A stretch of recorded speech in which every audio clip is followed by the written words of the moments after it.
ప్రధానంగా నీటి పారుదల ప్రాజెక్టులపై సుదీర్ఘంగా చర్చించనున్నారు. పాలమూరు రంగారెడ్డి ఎత్తిపోతల పథకంతో పాటు మెట్రో రైలు ప్రాజెక్టుపై చర్చలు సాగనున్నాయి.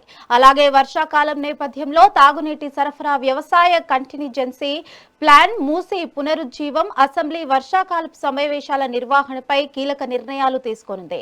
పంచాయతీరాజ్ చట్ట సవరణకు కేబినెట్ ఆమోదం తెలపనుంది.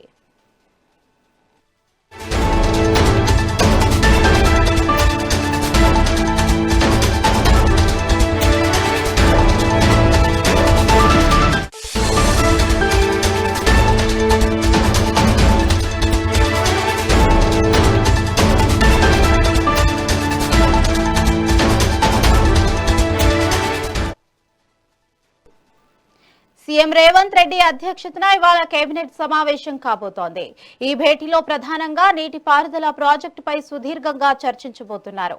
పాలమూరు రంగారెడ్డి ఎత్తిపోతల పథకంతో పాటు మెట్రో రైలు ప్రాజెక్టుపై చర్చలు సాగనున్నాయి.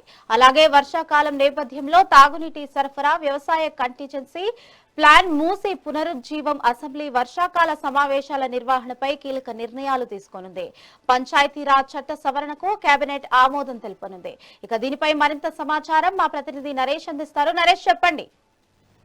Thank you Banu. ఇటు సీఎం రేవంత్ రెడ్డి అధ్యక్షతన నేడు మధ్యాహ్నం 3 గంటలకు సచివాలయంలో రాష్ట్ర మంత్రివర్గ సమావేశం జరగనుంది. ఇందులో ముఖ్యంగా నీటిపారుదల ప్రాజెక్టుల అంచనాలను పెంచే అంశంపై ఎజెండా కూడా రూపొందించినట్లుగా సమాచారం. మరి ఈ క్రమంలోనే ఇటు నీటిపారుదల ప్రాజెక్టులు సవరించినటువంటి అంచనా విలువలకు సంబంధించి ఈ భేటీలో సుదీర్ఘ చర్చ జరగనున్నట్లుగా సమాచారం. గత కేబినెట్ లో సమావేశంలో నీటిపారుదల శాఖ మంత్రి ఉత్తమ్ కుమార్ రెడ్డి సవరించినటువంటి అంశాలకు సంబంధించినటువంటి ప్రతిపాదనలు అధికారుల స్థాయిలో అయిపోతున్నాయని చెప్పేసి దీని కేబినెట్ ముందుకు రావడం లేదని చెప్పారు. అయితే దీంతో సీఎం జోక్యం చేసుకొని దీనికి సంబంధించి మంత్రివర్గ సమావేశంలో ప్రధానంగా చర్చిద్దామని చెప్పేసి సూచించినట్టుగా తెలుస్తోంది. ఇటు ముఖ్యంగా పాలమూరు రంగారెడ్డి ఎత్తిపోతల పథకానికి సంబంధించి 2 ప్యాకేజీలతో పాటు నిర్మాణంలో ఉన్నటువంటి పలు ఇతర ప్రాజెక్టులపై కూడా చర్చించనున్నట్లుగా తెలుస్తోంది. మెట్రో రైలు అంశం కూడా ముందుకు సాగకుండా నిలిచిపోవడంపై మరోసారి చర్చించే అవకాశం ఉన్నట్టుగా తెలుస్తోంది.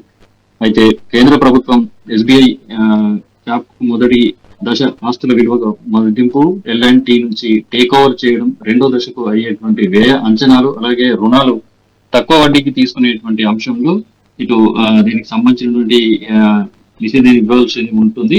పాలమూరు రంగారెడ్డి ఎత్తిపోతల పథకానికి సంబంధించి 2 ప్యాకేజీలతో పాటు నిర్మాణం ఉన్నటువంటి ఇతర ప్రాజెక్టులపై కూడా చర్చించినట్లుగా తెలుస్తుంది. ఇటు మెట్రో రైలు అంశం కూడా దీనిపై చర్చించే అవకాశం ఉంది. అయితే ఈ ప్రక్రియ కోసం రాష్ట్ర ప్రభుత్వ ప్రతినిధిగా పురపాలక శాఖ ప్రధాన కార్యదర్శిగా ఉన్నటువంటి జయేష్ రంజన్ ను నియమించిన కేంద్రం ఇంకా తన ప్రతినిధిని ప్రకటించకపోవడం, కమిటీ ఏర్పాటు కాకపోవడాన్ని రాష్ట్ర ప్రభుత్వం సీరియస్ గా పరిగణిస్తుంది.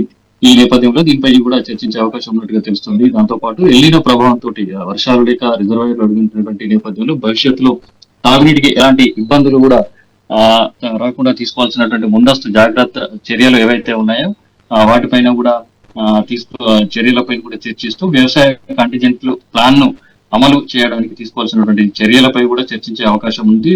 అలాగే బుల్లెట్ ట్రైన్ కు సంబంధించినటువంటి అవసరమైన ప్రాజెక్టుకు సంబంధించినటువంటి భూసేకరణను కూడా రాష్ట్ర ప్రభుత్వం చేపట్టాల్సి ఉందన్న అందుకు అయ్యేటువంటి వ్యయం, భూసేకరణ అంశాలు, దానికి సంబంధించినటువంటి వివిధ అంశాలపైన కూడా చర్చించనున్నట్టుగా తెలుస్తోంది. మూసీ పునరుజ్జీవన ప్రాజెక్టు, ఇటు కృష్ణా గోదావరి నది జలాల వివాదం, సుప్రీంకోర్టు నోటీసుల తర్వాత అనుసరించాల్సినటువంటి వ్యూహాలపై కూడా చర్చించాలన్నట్టుగా సమాచారం. అలాగే అసెంబ్లీ వర్షాకాల సమావేశాలు కూడా ఎప్పుడు నిర్వహించాలి అని చెప్పేసి దానిపైన కూడా కేబినెట్ మీటింగ్ లో కూడా చర్చించే అవకాశం ఉన్నట్టుగా తెలుస్తుంది. దాంతో పాటు ఇటు గ్రామ పంచాయతీల ఆర్థిక స్వయం ప్రతిపత్తిని బలోపేతం చేసే దిశగా కీలక నిర్ణయానికి కూడా రాష్ట్ర ప్రభుత్వం సిద్ధమవుతున్నట్టుగా తెలుస్తుంది. తెలంగాణ పంచాయతీరాజ్ చట్టం 2018లోని సెక్షన్ 70/3 కు సంబంధించి సవరణకు కేబినెట్ ఆమోద ముద్ర వేయనట్టుగా సమాచారం. మొత్తంగా చూసుకుంటే ఉదయం 11 గంటలకు ఇప్పటికే డిప్యూటీ సీఎం బట్టి విక్రమార్క అధ్యక్షన రిసోర్స్ మొబిలైజేషన్ సబ్ కమిటీ సమావేశం కూడా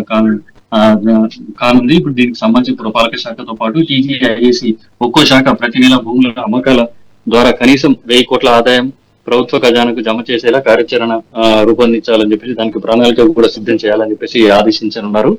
రెవెన్యూ శాఖ ముఖ్య కార్యదర్శి ల్యాండ్ పూలింగ్ విధానంపై కూడా సబ్ కమిటీ నివేదిక కూడా సమర్పించినట్టుగా తెలుస్తోంది. దాంతో పాటు హిల్ అమలుకు సంబంధించి టీజీఐఏసీ నుండి ఎండి వివరాలు కూడా ఆదేశించాలని చెప్పేసి కమిటీ కూడా ఆదేశించినట్టుగా తెలుస్తుంది. మొత్తంగా చూసుకుంటే ఈ సబ్ కమిటీ ఏదైతే మంత్రివర్గ సమావేశంలో కూడా పలు కీలక నిర్ణయాలు కూడా తీసుకొని దాంతో పాటు కొన్ని అంశాలపైన కూడా ముద్ర వేసి ఇటు సుదీర్ఘంగా చర్చించే అవకాశాలు ఉన్నట్టుగా తెలుస్తుంది. బాను.